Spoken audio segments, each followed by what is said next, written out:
जय माता दी मित्रों माँ कालका एस्ट्रोलॉजी चैनल में आप सभी का हार्दिक स्वागत है। अगर आपने चैनल को सब्सक्राइब नहीं किया है तो चैनल को सब्सक्राइब करें और बेल आइकन को प्रेस करें ताकि आप हमारी लेटेस्ट वीडियो को देख सकें।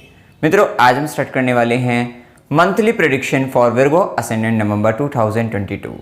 कन्या लगन के जातकों के लिए नवंबर माह का मासिक फल आइए आरंभ करते हैं। मित्रों, अगर आपकी लगन कुंडली के अंतर्गत यहाँ पर लगन में 6 नंबर लिखा हुआ है, इसका मतलब आपका कन्या लगन है, जो कि एक पृथ्वी तत्व लगन है और द्विस्वाभाविक लगन है। पृथ्वी तत्व लगन होने के कारण इस लगन के जातक अथवा जातिकाओं के अंतर्गत दृढ़ संकल्प शक्ति पाई जाती है। काफ़ी सहन शक्ति जो होती है वो काफ़ी अधिक रहती है और द्विस्वाभाविक लगन होने के कारण ड्युअलिटी पाई जाती है, दोहरा गुण पाया जाता है। व्यक्ति अपने स्वभाव को, व्यवहार को बदल भी लेता है, स्थिरता भी रखता है, दोनों ही चीज़ें अर्थात ड्युअलिटी में रहते हैं, जिसके कारण थोड़ा कन्फ्यूजन भी पाया जाता है। पृथ्वी तत्व लगन होने के कारण जो प्रोडक्टिविटी करने की जो क्षमता है वो काफ़ी अधिक इनके अंतर्गत पाई जाती है। कंपैरिजन कंपटीशन इस लगन के जातक अथवा जातिकाओं में काफ़ी अधिक रहता है और कंपैरिजन कंपटीशन करके ऐसे व्यक्ति काफ़ी अधिक आगे भी बढ़ जाते हैं, निकलते हैं, ऐसा आप समझ सकते हैं। और यहाँ पर पेट से संबंधित थोड़ा परेशानी व्यक्ति को बनी रहती है। अब देखिए, यहाँ पर नवंबर माह के अंतर्गत सबसे पहले अगर हम ग्रह स्थिति देखें तो देखिए, सूर्य बुध शुक्र केतु आपके द्वितीय भाव में तुला राशि के अंतर्गत, सूर्य बुध शुक्र वृश्चिक राशि में, ये 13 नवंबर के बाद जैसा कि हमने देखा 13 नवंबर 16 नवंबर इसके बाद गोचर बदल जाएगा। 13 नवंबर के बाद मंगल का गोचर बदल जाएगा, मंगल वृषभ में आ जाएंगे मिथुन से, और इसी के साथ ही जो सूर्य का भी गोचर है 16 नवंबर के बाद से सूर्य भी वृश्चिक राशि के अंतर्गत आ जाएंगे। वहीं 13 नवंबर के बाद से बुध भी तुला से वृश्चिक में आ जाएंगे। इस प्रकार यहाँ पर गोचर बदल जाएगा। विशेषकर अगर हम यहाँ पर देखें तो लग्नेश की स्थिति अच्छी है कि लग्नेश तुला राशि के अंतर्गत गोचर करेंगे और 13 नवंबर तक लग्नेश का धन भाव में गोचर रहेगा। मतलब माह के आरंभ में शुरुआती 13 दिन तक आपका जो ध्यान रहेगा, आपका जो मेन फोकस रहेगा, अपने बोलने पर, अपनी स्पीच पर, अपनी वाणी पर आपका ज़्यादा ध्यान रहेगा। वहाँ पर थोड़ा सा, क्योंकि केतु का भी प्रभाव आएगा, वैसे स्वराशि शुक्र और सूर्य भी है, हिम्मत देंगे आपको, मीठा बोलने का मतलब जो एक अच्छे से सुरीली आवाज़ में बात करने का गुण भी आपको देंगे, लेकिन कहीं ना कहीं हेजिटेशन आप में रहेगी, थोड़ा हिचकिचाहट आपके अंतर्गत रहेगी। इस तरीके का प्रभाव भी आप में देखने को मिलेगा। बोलते वक्त थोड़ा सा हिचकिचाएंगे, लेकिन जितना भी बोलेंगे, क्योंकि सूर्य का प्रभाव जब तक रहेगा तो वहाँ पर कॉन्फिडेंट बोलेंगे, लेकिन हाँ कहीं ना कहीं अंदर से रहेगा एक थोड़ा सा ऐसी स्थिति आपके अंतर्गत बनेगी। और जिनके ऊपर दशांत दशा का तो देखो इस पर प्रभाव पड़ेगा ही।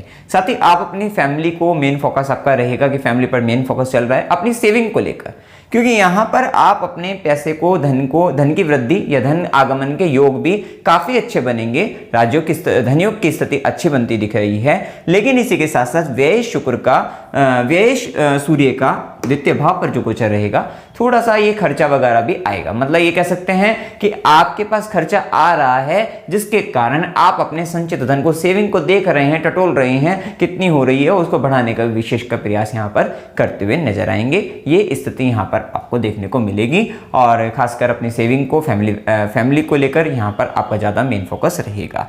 इसके बाद और यहाँ पर अगर हम देखें तो 13 नवंबर के बाद बुध वृश्चिक राशि के अंतर्गत शत्रु के घर में चले जाएंगे। 13 नवंबर से पहले बेशक अच्छी स्थिति है, वो अपने मित्र के घर में है, मित्र के साथ है, क्योंकि शुक्र भी 11 नवंबर तक रहेंगे तुला राशि के अंतर्गत, तो बहुत अच्छी स्थिति है। मतलब अच्छा खासा धन आप उस समय के अंतर्गत अर्जित कर सकते हैं। थोड़े बहुत खर्चे क्योंकि सूर्य के कारण यहाँ पर बनेंगे, वो स्थिति हमने 13 नवंबर तक बताई है।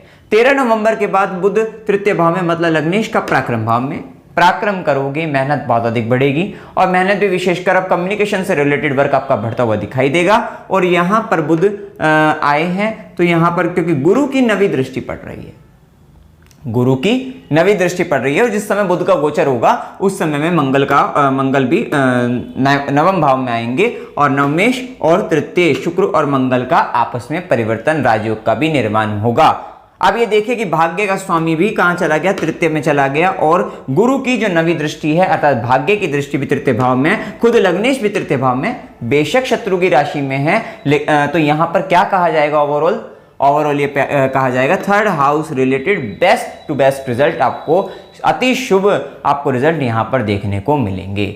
आप थर्ड हाउस रिलेटेड यहाँ पर मिल सकते हैं। हो सकता है आप लेखक हो, राइटिंग रिलेटेड कुछ वर्क करते हो, राइटर हो, लेखक हो, कवि हो, किसी भी तरीके का कम्युनिकेशन से रिलेटेड वर्क अगर आप कर रहे हैं तो यहाँ पर बहुत अच्छे रिजल्ट आपको देखने को मिलेंगे। 13 नवंबर से पहले जो है बुध केतु के जब ये संबंध बना तो वहां पे कोडिंग वर्क, और इधर भी आपका सॉफ्टवेयर से रिलेटेड आपका ये जो 13 नवंबर का बुध का गोचर रहेगा सॉफ्टवेयर से रिलेटेड, अगर सॉफ्टवेयर फील्ड के अंतर्गत हो वहां पर भाग्य का अति साथ मिलेगा, ज्यादा से ज्यादा साथ मिलेगा और आपके साथ कुछ बड़ी अपॉर्चुनिटी आपको मिलती हुई दिखाई देगी। बेशक उस अपॉर्चुनिटी को आपको जब आप ग्रैब करके आगे बढ़ोगे तो थोड़ा ये वृश्चिक का प्रभाव यहां पर ये रहेगा कि आपको कहीं ना कहीं थोड़ा फाइटिंग जरूर करनी पड़ेगी, क्योंकि लग्नेश तृतीय भाव में गए तो आप फाइट तो करना पड़ेगा उसको, और फाइटिंग जो होगी हो सकता है थोड़ा बुध के प्रभाव में अगर बोले तो बोल कर ज्यादा होती हुई दिखाई देगी। ऐसा नहीं कोई बहुत ज्यादा आपको फिजिकल एफर्ट, लेकिन हाँ वाणी का अधिक प्रयोग करके, बोलकर अधिक आप यहां पर फाइट करके अपने काम में विजय, या बुद्धि का अधिक उपयोग करके ज्यादा आपको बुद्धि चलानी पड़ रही है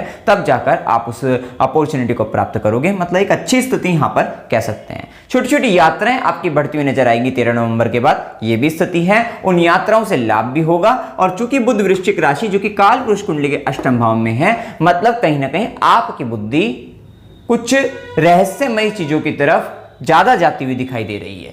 कुछ रहस्य में कुछ छुपी हुई चीजें या कुछ ऐसा जो काफी सिक्रेटिव हो, उस तरीके की तरफ आपका ध्यान ज्यादा जा सकता है। इस तरीके की स्थिति भी आपको यहां पर देखने को मिलेगी। और यहाँ पर अगर आप कुछ पत्रकारिता से संबंधित न्यूज़, मीडिया, एडवर्टाइजमेंट, इनसे रिलेटेड अगर आप जुड़कर कुछ कार्य कर रहे हैं, सॉफ्टवेयर वगैरह जैसा हमने बता ही दिया है, एडवर्टाइजमेंट रिलेटेड, वहाँ पर भी आपको काफ़ी लाभ आपको मिलता हुआ नजर आएगा। विशेषकर लेखन संबंधित कार्यों में आप बहुत तरक्की यहाँ पर प्राप्त करते हुए दिखाई दोगे। आपका खूब भाग्य का आपको साथ मिलेगा, तो ये काम आप यहाँ पर इस समय के अंतर्गत करोगे तो आपको विशेष लाभ मिलेगा।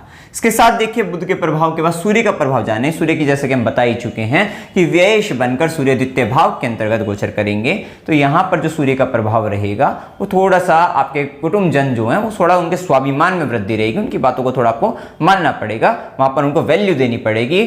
थोड़ा वे डोमिनेटिंग हो सकते हैं, मतलब आपके ऊपर कुछ आपको कहें कि ऐसा आपको करना है, आपको उनकी बात को मानना पड़ सकता है, ये स्थिति आपको देखने को मिलेगी। इसके बाद सूर्य 16 नवंबर के बाद सूर्य तृतीय भाव में आ जाएंगे। सूर्य और आपको क्योंकि 13 नवंबर से ये और 16 नवंबर से सूर्य, तो कह सकते मतलब 13 नवंबर से बुध और 16 नवंबर से सूर्य जब तृतीय भाव में गोचर करेंगे, आपको एक विशेष सपोर्ट आपको मिल जाएगा सूर्य का, जिसके कारण आपको थोड़ा कॉन्फिडेंस कह सकते हैं, आत्मविश्वास कह सकते हैं, ऊर्जा आपके अंतर्गत अच्छी खासी आ सकती है, और सूर्य के प्रभाव में आपको अंतर्गत जो साहसिक प्रवृत्ति जो है वो आपकी बढ़ जाएगी। वैसे मंगल की दृष्टि और आ जाएगी, तो ये गुण तो आपके अंतर्गत बहुत अधिक, पराक्रम में विशेष वृद्धि कह सकते हैं कि रिस्क टेकिंग पावर आपकी बहुत अधिक बढ़ जाएगी। जो जोखिम उठाने की जो क्षमता है किसी तरीके का, वो आपके अंदर बढ़ जाएगी, और कुछ ऐसा जो रिस्क आप लंबे समय से सोच रहे थे, नहीं ले पा रहे थे, वहां पर विशेष आपको, क्योंकि गुरु का आशीर्वाद भी मिल रहा है और ये जो इतना पराक्रम वगैरह में वृद्धि होगी, तो यहां पर आप कुछ करते हुए दिखाई देंगे। ऐसी स्थिति यहां पर कहीं जाएगी।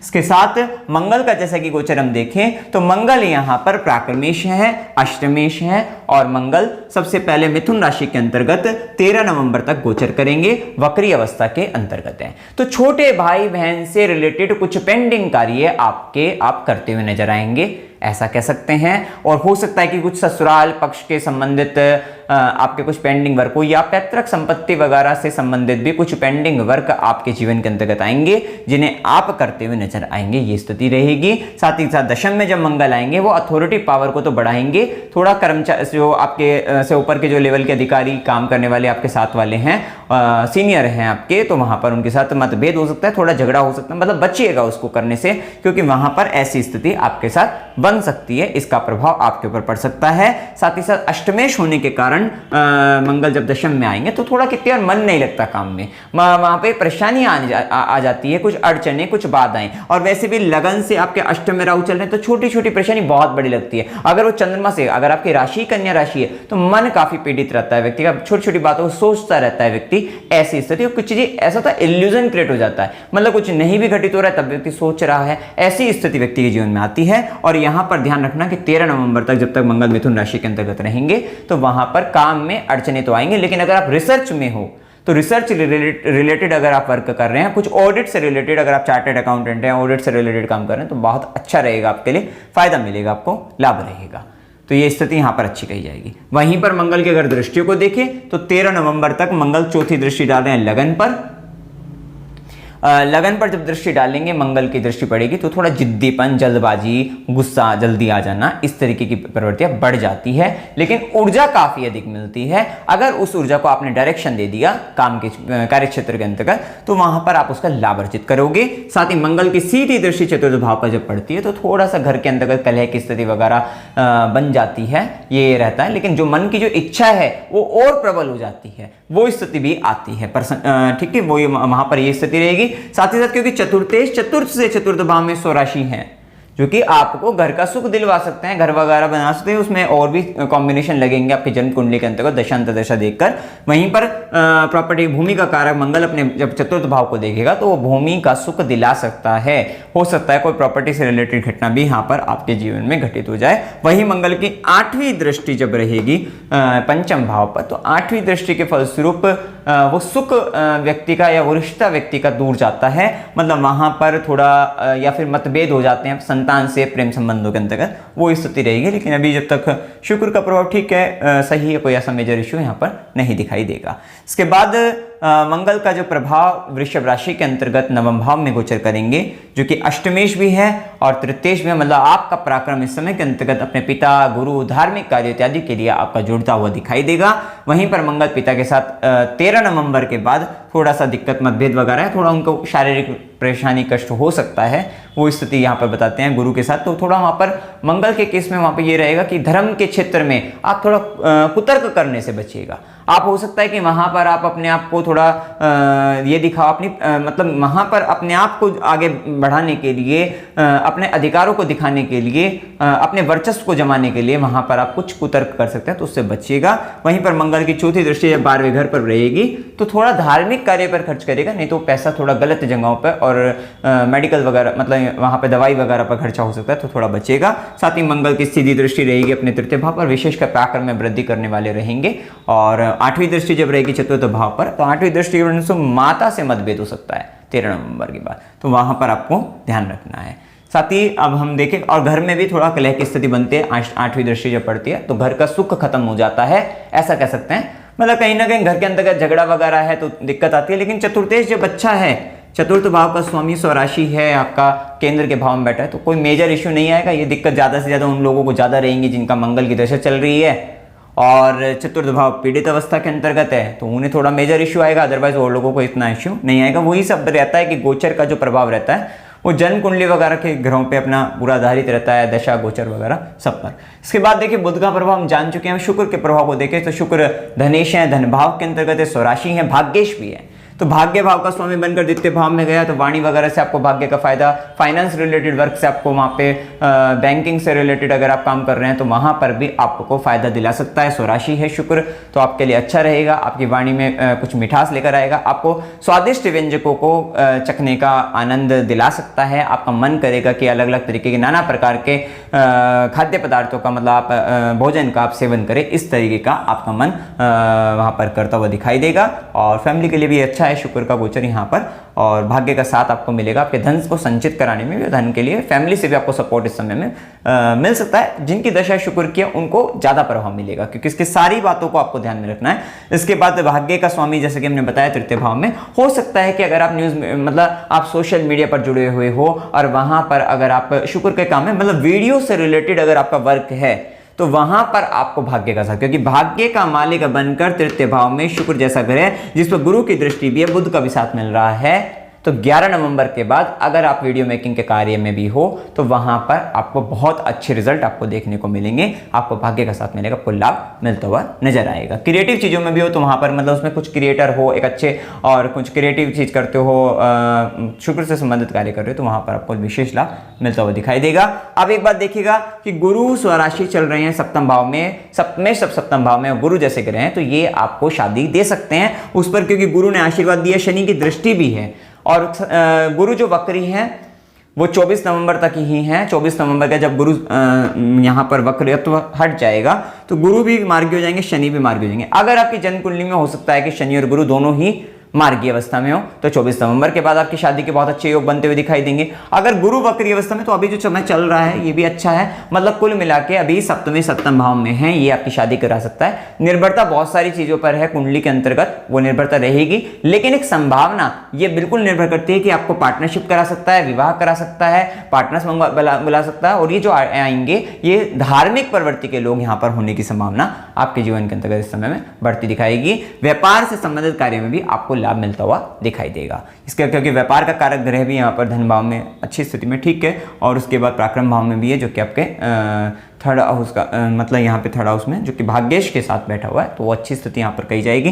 इसके बाद देखिए यहाँ पर शनि का गुरु की जो दृष्टि में अमृत, जैसा कि हमने कहा कि गुरु की आय भाव पर दृष्टि, शनि की भी दृष्टि है, ये प्रमोशन कराने वाली रहती है। यहां पर प्रमोशन, और यहां पर जो प्रमोशन होगा वो पद के साथ बढ़ेगा, मतलब सैलरी इंक्रीमेंट के साथ साथ आपका जो पद है, आपकी पोस्ट है वो भी बढ़ेगी, क्योंकि अब ये निर्भर करेगा आपकी दशा। हो सकता है कि आपकी दशा सिर्फ आपके आय भाव से संबंधित चल रही हो, मतलब जिसमें सप्तम का कोई ना रोल आ रहा हो, तो वहां पर सिर्फ ऐसी स्थिति हो सकती है कि आपकी इनकम बढ़ रही है, सैलरी बढ़ रही है। लेकिन जो गोचर के अंतर्गत संभावनाएं वो दोनों ही है कि आपकी इनकम भी बढ़ेगी, क्योंकि शनि समय है, शनि ने समय बता दिया, गुरु ने आशीर्वाद दे दिया, तो आपकी इनकम भी बढ़ेगी। साथ साथ क्योंकि पद भाव पर गुरु बैठे हैं, गुरु स्वराशि है, शनि की दृष्टि है, तो दोनों का ही प्रभाव जब यहां पर आ रहा है तो आपका पद भी बढ़ेगा, और आपकी जो आपकी आर्थिक रूप से आपकी जो सैलरी वगैरह की अगर बात करें, इंक्रीमेंट की बात करें, तो वो भी होता हुआ नजर आ रहा है। तो स्थिति अच्छी है।